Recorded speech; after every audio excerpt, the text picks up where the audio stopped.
That's easy way to be a journalist, right?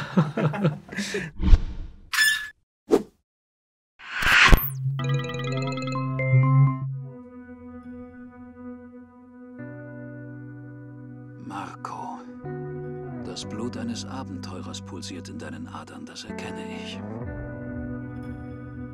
Du musst mir vertrauen. Dich erwartet das größte Abenteuer von allen.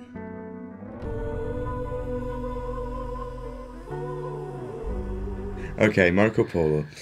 This guy in the 13th century, starting from Venice, 17 years old, walking towards the Central Asia in the middle of the Mongol Empire, facing the most powerful man on earth at that time, that was Kublai Khan, in the perfect timing, because in the time in which Kublai Khan is aiming to conquer the last fortress of China, the Song dynasty, and so preparing the battle between him and Jia Sidao.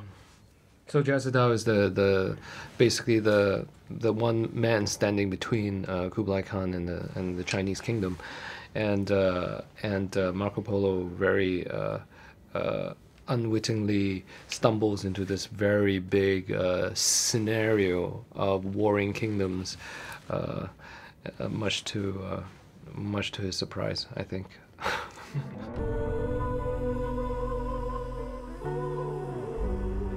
It's a dream. Of course, it's a pressure. But when I first started, I know the story I get this role is pretty funny because I cast myself. I heard about the story and I decided by myself to lead this audition. So that's great. And so from that kind of start, I just enjoy all this. I'm just riding the wave. Of course, I was a bit scared, but was fine. I mean, in the shooting wise, I was the black Italian sheep, you know, in the middle of everyone. So, and we shot chronologically, so everything was strange, everything was new, but I had nothing to lose. So I just had a lot of fun.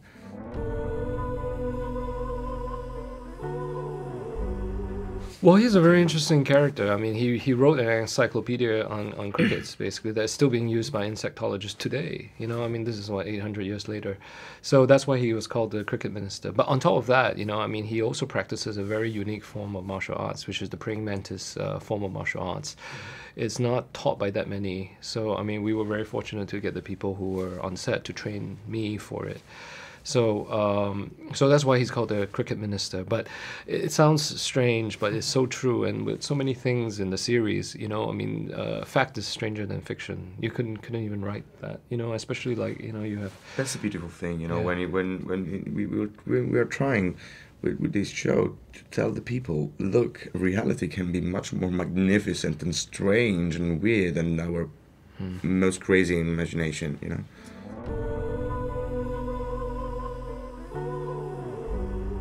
Every ears, every name, every place, all real. Yeah, all real. John Fusco, the creator of all the series, is he has a great passion for Asia and for this culture, so he documented himself a lot of it. I mean, when we first get this role, he gave us like tons of books about history. Did you read them? Yes, of course, we had to, and we have every day during shooting on set the Mongolian consular, the Chinese consular, and says like you cannot act like that, you cannot move like that, you cannot walk like that. So it's all true, and of course we add on the skeleton of the story is true, and then we add on all the entertainment stuff.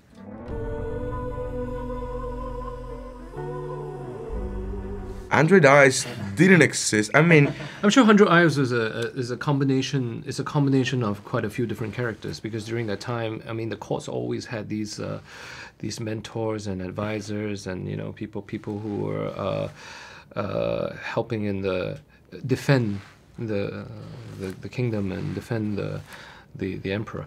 So I'm sure he's actually a combination of a few different characters. And he's played incredibly well. I mean, surely well there was a martial art teacher in the court of Kublai Khan for sure. Maybe his name was not 100 Eyes. That's it. He wasn't blind. And maybe he wasn't blind. Yeah. Yeah.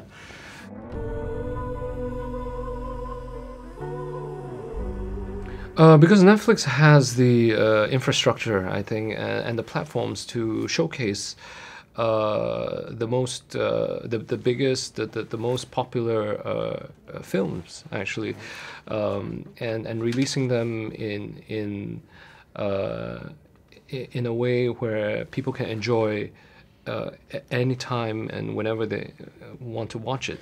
So I think that they are the perfect place for something like this, where it is not really TV and it's not film, but more leaning towards cinema.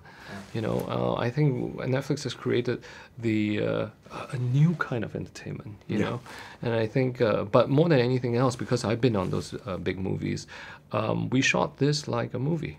You know, I think if you watch this, we have great cinematographers on this, Vanya Sanju being one of them, Emmy nominated.